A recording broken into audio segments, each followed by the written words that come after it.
एक वृत्त का क्षेत्रफल 154 वर्ग सेंटीमीटर है, तो वृत्त की त्रिज्या क्या होगी। तो सबसे पहले आज हम लोग वृत्त से संबंधित जितना प्रॉपर्टीज है उसके बारे में हम लोग समझने का प्रयास करेंगे।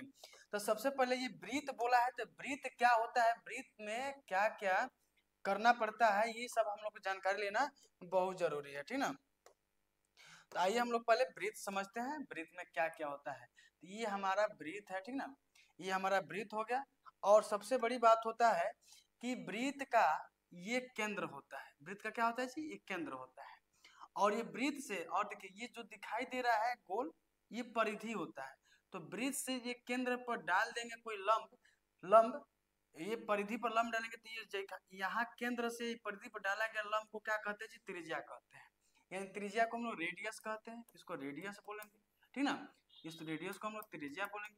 लेकिन एक और बात समझना है कि क्या त्रिज्या हमारे वृत्त में एक ही होता है, नहीं जी, वृत्त में अनंत त्रिज्याएं होती है। जितना यहाँ परिधि पर डाल दीजिएगा लंब, ये सब क्या हो जाएगा जी, त्रिज्या हो जाएगा। यानी वृत्त में अनंत त्रिज्याएं होती है, पहला पॉइंट, अनंत त्रिज्याएं होती है, अनंत त्रिज्याएं होती है, ठीक ना।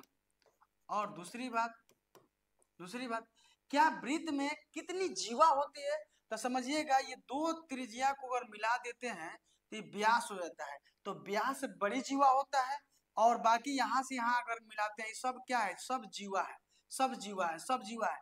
तो जीवाएं भी क्या होती है, अनंत होती है। दूसरा पॉइंट, जीवाएं भी क्या होती है, अनंत होती है, ठीक ना। और तीसरा पॉइंट क्या है कि क्या सबसे बड़ी जीवा को क्या कहते हैं, सबसे बड़ी जीवा को हम लोग व्यास कहते हैं, सबसे बड़ी जीवा को क्या कहते हैं, व्यास कहते हैं। बस इतना चीज इसके अंदर है। अब जानते हैं क्या बात है इसमें, इसका वृत्त का क्षेत्रफल क्या होता है। तो वृत्त का क्षेत्रफल होता है पाई आर स्क्वायर, हो गया, ठीक ना। उसके बाद से होता है वृत्त की परिधि। तो वृत्त की परिधि क्या होता है, वृत्त की परिधि क्या होता है जी, वृत्त की परिधि यानी होता है 2 पाई आर होता है। बस ये दो फार्मूला ना, ये दो फार्मूला यहाँ से बनता है, और दो ही फार्मूला से हम लोग कोई भी क्वेश्चन क्या हो जाएगा, वृत्त से संबंधित सॉल्व हो जाएगा। यहाँ क्वेश्चन क्या बोला है कि वृत्त का क्षेत्रफल दिया है 154 सेंटीमीटर। यहाँ देखिएगा वृत्त का क्षेत्रफल पाई आर स्क्वायर होता है, जिसमें वृत्त का क्षेत्रफल दिया है 154 सेंटीमीटर। तो लिखेंगे 154 आप बराबर में पाई आर स्क्वायर, ठीक ना। तो जब 154 दिया है और वृत्त का क्या निकालना है, त्रिज्या निकालना है, यानी ये केंद्र से परिधि पर डाला गया लंब, यानी ये त्रिज्या निकालना है। तो पाई का मान होता है 22/7, और ये त्रिज्या आर स्क्वायर है, तो आर स्क्वायर करते हैं, ठीक ना।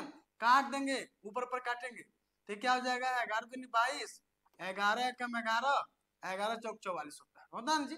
फिर कट जाएगा, 2 सत्ते क्या हो जाएगा, 2 सत्ते 14 हो जाएगा, यानी 7 बार में कट जाएगा। यानी 7 बराबर, यानी आर स्क्वायर, अब बट्टा में नीचे क्या बच गया, 7 बच गया। हम क्या करते हैं, इसमें गुणा करेंगे तो 7 सत्ते 49 अब बराबर में आर स्क्वायर, और जानते हैं ये स्क्वायर इस पर रूट चढ़ जाएगा तो हो जाएगा √49, और रूट से बाहरी निकलेगा तो हो जाएगा 7 सेंटीमीटर।